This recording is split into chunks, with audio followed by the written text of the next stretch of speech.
دو ٹوک اور واضح لفظوں میں توہین ہونی چاہیے جس کا کوئی دوسرا مطلب نہ بنتا ہو.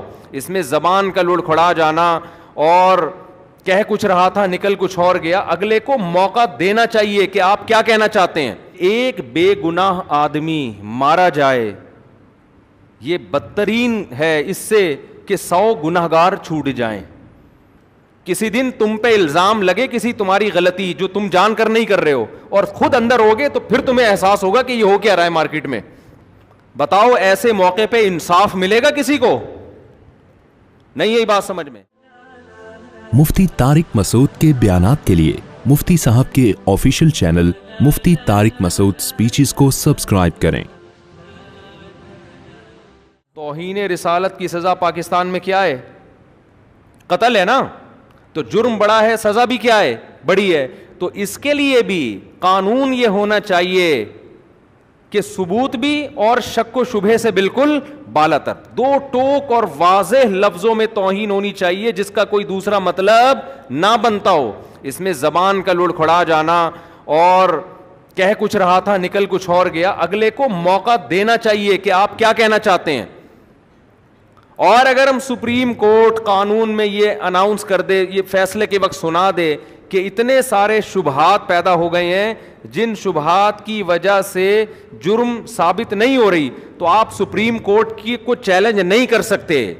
ہمارے ہاں ہو یہ رہا ہے کہ کسی پر توہین کا جو ہے نا الزام لگا.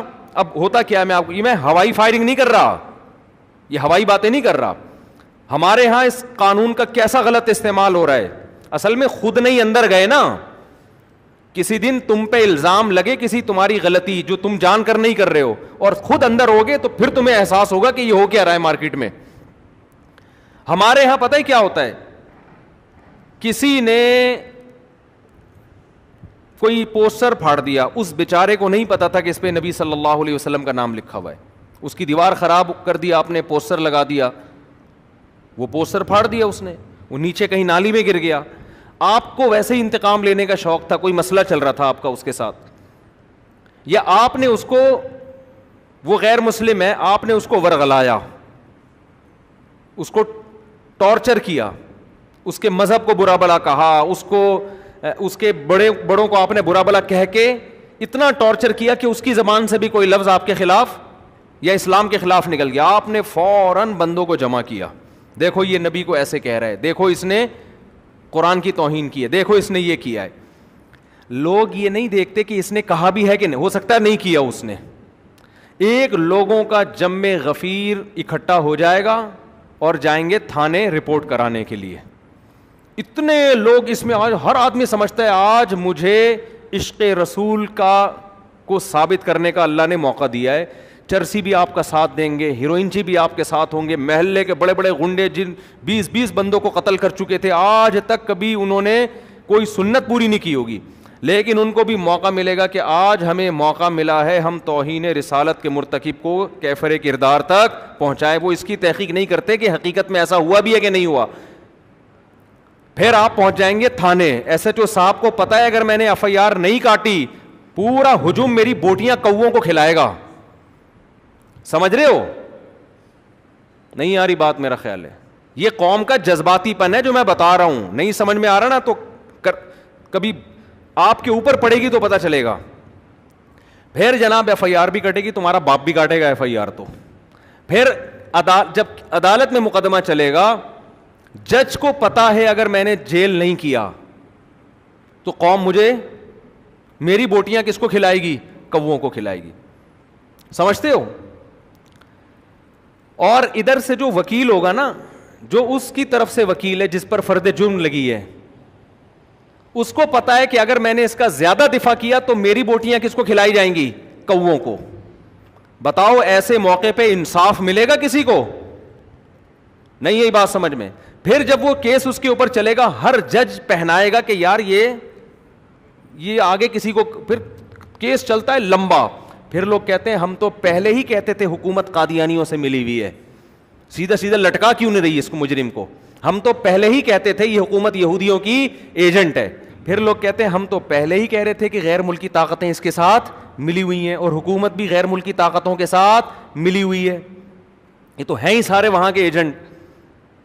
پھر اگر سپریم کورٹ بری کر دے اور لکھ دے کہ جی اتنے پوائنٹ ہیں, اتنے شبہات ہیں جس کی وجہ سے ہم یقینی طور پہ نہیں کہہ سکتے کہ اس نے توہین کا ارتکاب کیا ہے, تو سپریم کورٹ کو گالیاں, وہ معین اختر کے ماموں جیسے گالیاں دیتے تھے نا, صحیح ہے, تو وہی کام ہمارے ہاں عوام کر رہی ہوتی ہے.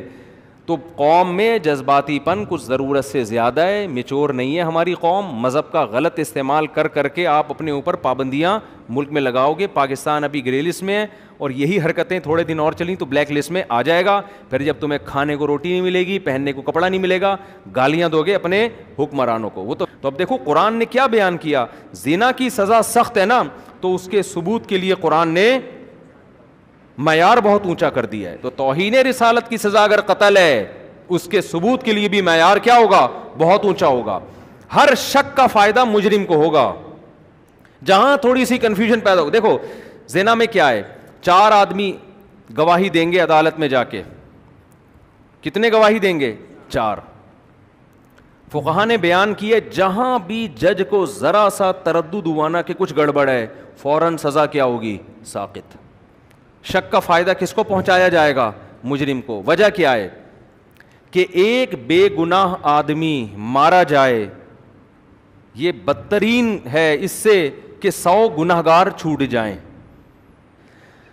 پولیس کا کیس ہے میرے بھائی, ایسے سمجھنے والی باتیں نہیں ہیں. اسلام کہہ رہا ہے کہ بہت اونچا معیار کرو اگر سزا سخت ہوگی, اور ہم کیا کہہ رہے ہیں, نہیں ہم توہین رسالت یا اس کے معاملے میں ہم کسی کی نہیں سنیں گے. اور ایسے ایسے نعرے ایجاد کیے ہوئے ہیں نا, وہ میں نعرے بتاؤں تو نعرے ہی غلط ہیں. جو نعرے ایجاد کیے گئے ہیں نا, وہ نعرے ہی کیا ہیں, وہ شریعت کے خلاف ہیں.